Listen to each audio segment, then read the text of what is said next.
diajarkan di Guru Penggerak, yaitu tepatnya di modul 1.4. Next saja. Oke.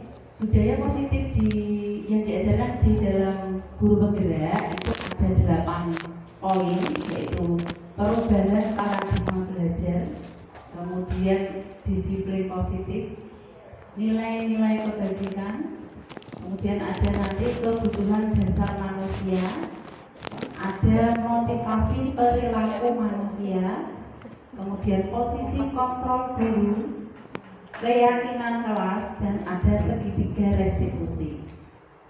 Sebenarnya ilmu ini adalah ilmu sosial, namun kita sebagai guru dirasa perlu untuk memahami ini agar kita bisa memahami peserta didik kita, agar kita bisa memahami murid-murid kita, bagaimana kita menghadapi murid-murid di sekolah yang dirangkum dalam budaya positif sekolah. Lanjut Pak. Kita awali dari miskonsepsi dulu tentang teori kontrol. Jadi ada 4 miskonsepsi yang dirangkum. Yaitu yang pertama, ilusi bahwa guru bisa mengontrol murid.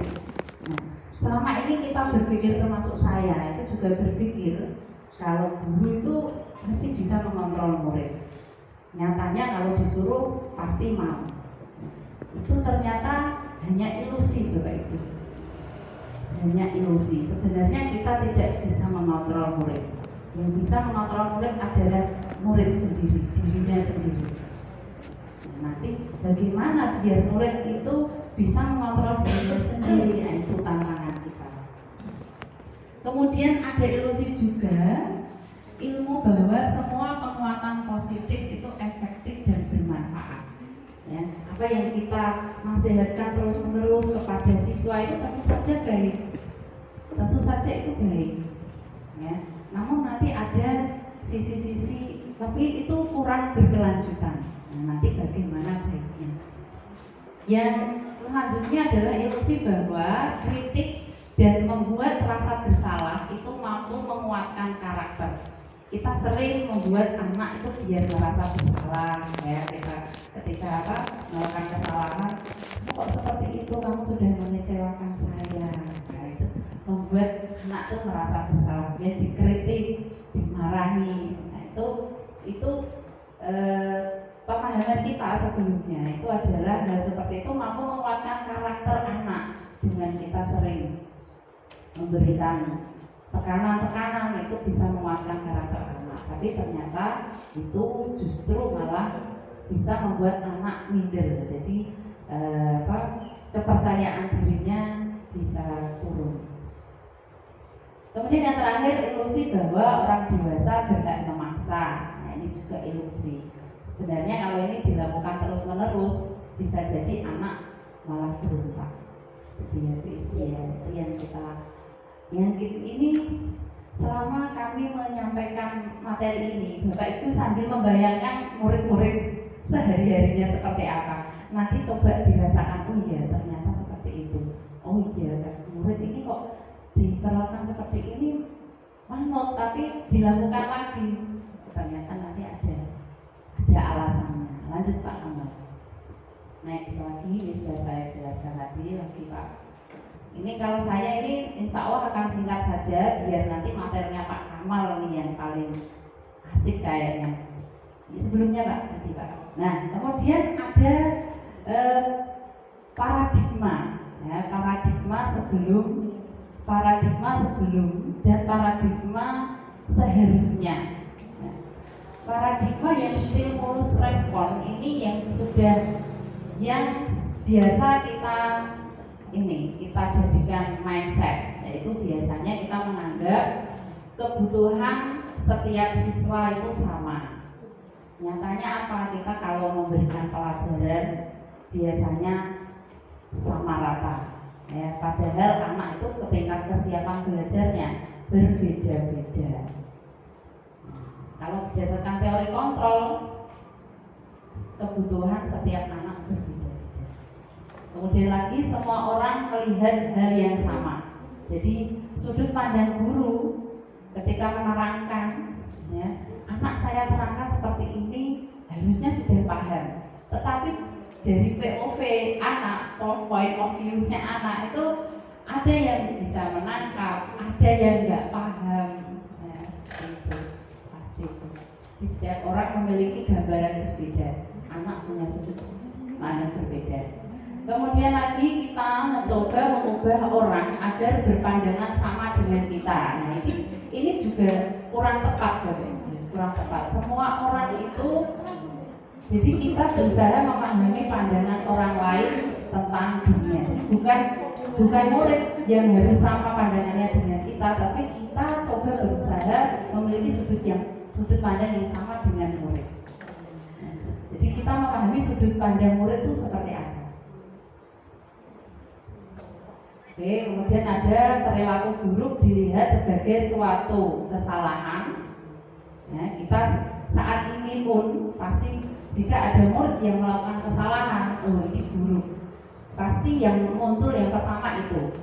Nah, ternyata setiap perilaku anak itu punya alasan, punya tujuan. Nah, usahakan ketika kita melihat anak melakukan kesalahan itu bukan langsung melihat kalau anak ini buruk, tetapi usahakan setiap anak melakukan kesalahan coba pahami kebutuhan apa yang sedang dia penuhi. Nah, ya, nanti ada lima kebutuhan. Kemudian lagi orang lain bisa mengontrol saya. Sebenarnya hanya saya sendiri yang bisa mengontrol diri saya sendiri, termasuk murid. Murid itu sebenarnya nggak bisa dikontrol oleh guru. Ya, contohnya murid itu kalau anak-anak paling seneng tanpa disuruh apa? Bermain, ya.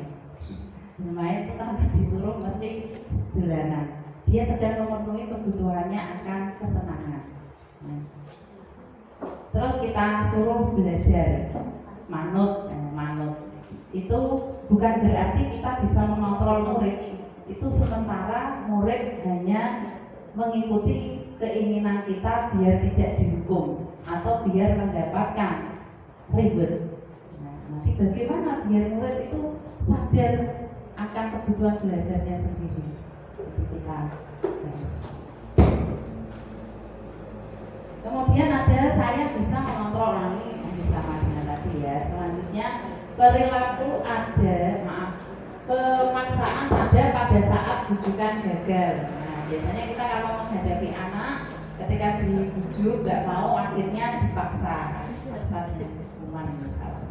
Nah, ini coba kita ubah dengan kolaborasi, ya, kolaborasi dan konsensus untuk menciptakan pilihan-pilihan baru.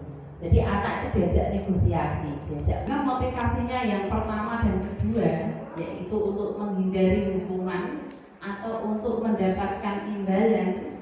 Ini masih motivasi ekstrinsik, motivasi dari luar, dan ini keberlanjutannya tidak bisa diharapkan, ya, karena kalau sudah tidak ada hukuman dia kebanyakan melakukan lagi.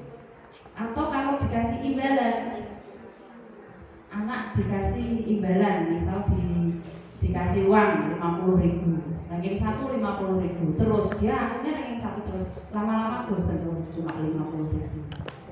Nah, itu jadi imbalan dan hukuman, ya, reward dan punishment itu ternyata belum cukup efektif untuk memberikan perilaku kita ke anak, untuk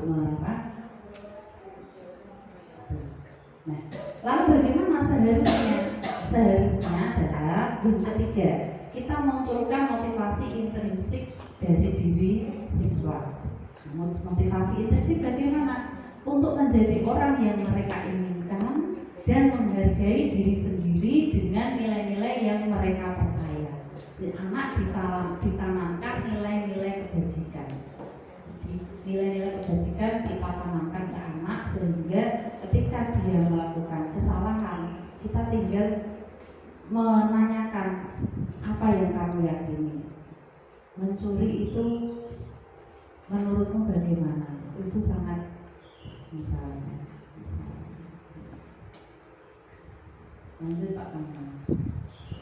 Kebutuhan dasar manusia, adalah segala sesuatu yang kita lakukan untuk mendapatkan apa yang kita inginkan. Seluruh tindakan yang kita lakukan memiliki tujuan tertentu, dan semua usaha terbaik yang kita lakukan adalah dalam rangka agar kebutuhan dasar kita terpenuhi dengan baik. Di setiap orang ini bisa Bapak Ibu bayangkan kepada diri siswa boleh bisa, kepada diri anak-anak kita juga bisa, ya. Kepada diri kita sendiri juga bisa. Dan kita itu punya kebutuhan dasar juga. Lanjut Pak.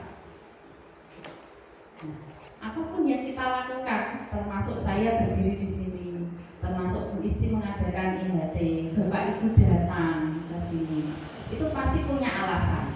Dan alasan itu sudah dirangkum di 5 ini. Jadi kebutuhan dasar manusia itu ada 5, yaitu bertahan hidup. Bertahan hidup itu ada kaitannya dengan tentang makanan, pakaian, tempat tinggal, rasa aman, kesehatan untuk bertahan hidup. Kemudian untuk agar bisa terpenuhi rasa kasih sayang dan rasa diterima. Jadi kita kadang melakukan sesuatu agar bisa diterima di masyarakat atau di lingkungan sekolah, itu termasuk kebutuhan dasar. Kemudian lagi yang ketiga adalah tentang penguasaan kebutuhan anak. Anak itu ketika dia membuli temannya, itu bisa jadi dia sedang memberikan kebutuhannya tentang penguasaan, ya. Harga diri. Jadi misal ada murid pernah di SMP kami itu ada ini murid ya kelas 7 sama kelas 11, kelas 9 itu kelas 9 belajar sama kelas 7 bareng kan. Nah, yang kelas 7 itu wajahnya memang kan ada ya anak yang wajahnya itu memang wajah kayak menantang gitu ya, Bapak kalau dilihat itu seperti nantang gitu, padahal memang wajahnya seperti itu. Iya. Jangan lihat saya ya. Yang kelas 9 itu enggak terima. Enggak terima, padahal yang kelas 7 sudah baik gitu, yang kelas 7 sudah disapa bagus. Yang kelas 9 masih enggak terima. Akhirnya yaitu dia merasa harga dirinya katanya waktu ditanya, waktu saya tanya, harga diriku loh, harga diri. Anak-anak seperti itu bro, anak-anaknya. Itu dia sedang menguasai memenuhi kebutuhan tentang penguasaan. Kemudian kebebasan, ya kalau anak pengennya kalau belajar tuh pengen sambil bermain, nah itu pengen bebas. Misal burut misal, nah, kalau SMP itu kadang ada yang burut. Kalau SD enggak ya Bu ya, SD terpantau ya. Lari-lari di luar ya, itu anak suka kebebasan. Nah, kebutuhan dan kita orang tua pun juga senang bebas. Kemudian yang terakhir kebutuhan kita akan kesenangan. Nah, itu bisa bermain, humor, dan lain-lain. Nah, nanti ketika kita menghadapi murid yang melakukan kesalahan, coba dicek dari 5 tadi. Kira-kira murid ini sedang memenuhi kebutuhan apa? Kita coba kita masuk ke posisi kontrol guru dulu. Nah, jadi Bapak Ibu guru semuanya ini, apa yang Bapak Ibu lakukan di kelas itu menggambarkan 5 posisi kontrol guru. Yang pertama itu penghukum. Jadi ada tipe guru penghukum. Ciri-cirinya adalah, ciri-cirinya. Coba next dulu Pak. Lagi. Maaf, slide-nya lagi Pak. Belum sempat menata kemarin. Mendadak, maaf ya Bu Isti. Tadi malam capek. Kemarin habis MPMW juga Bu di SMP lagi posisi kontrol. Tadi ya posisi kontrol. Bukan lagi.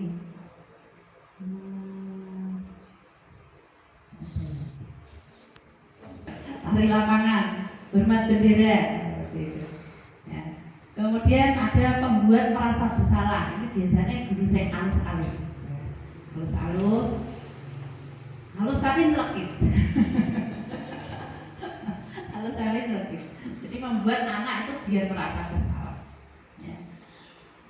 Kemudian lagi ada guru yang memposisikan sebagai teman. Nah, ini juga bagus ya, ini bagus. Tapi ada yang lebih bagus lagi, yaitu pemantau. Pemantau ini dia ciri-cirinya gini, ada aturan seperti ini, kalau kamu melanggar kamu harus seperti ini. Jadi ada konsekuensi dari anak-anak tersebut berdasarkan kesepakatan yang sudah dibuat untuk pemantau. Nah, yang paling tinggi, tingkatan paling tinggi adalah manajer.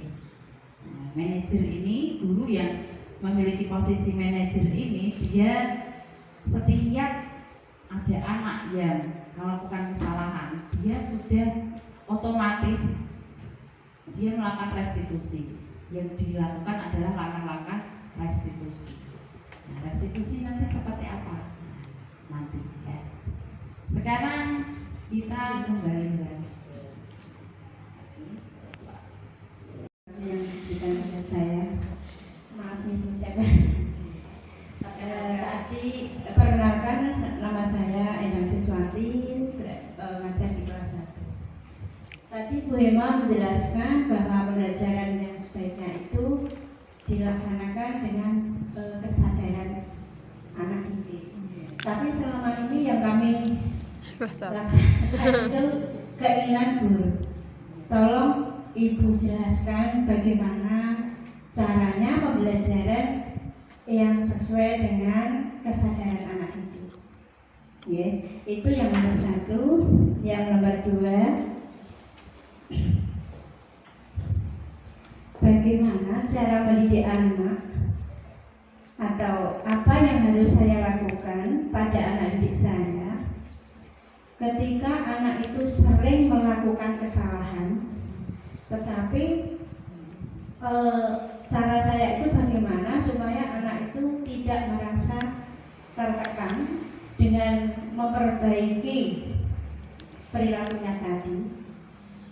Yang selama ini saya alami itu saya ingatkan dengan cara bagaimana semampu saya, itu kok sulit untuk mengubah itu dikatakan karakter, atau memang anak itu belum paham, belum bisa membedakan mana yang baik atau mana yang buruk ya. Itu saya punya anak didik 2 itu yang saya agak sifatnya itu ya senang menjahili teman, terus membuat dia itu merasa bangga kalau temannya dijahili itu. Dia bangga kalau temannya selalu dicengkram gitu, kayak gitu. Bagaimana cara mengatasi anak tersebut dengan cara yang anak tadi tidak merasa tertekan gitu. Terima kasih. Assalamualaikum warahmatullahi wabarakatuh. Waalaikumsalam warahmatullahi wabarakatuh. Mau langsung ditanggapi atau ada yang mau bertanya lagi? Boten? Langsung ditanggapi Bu Hema. Jadi, monggo ada 2 pertanyaan.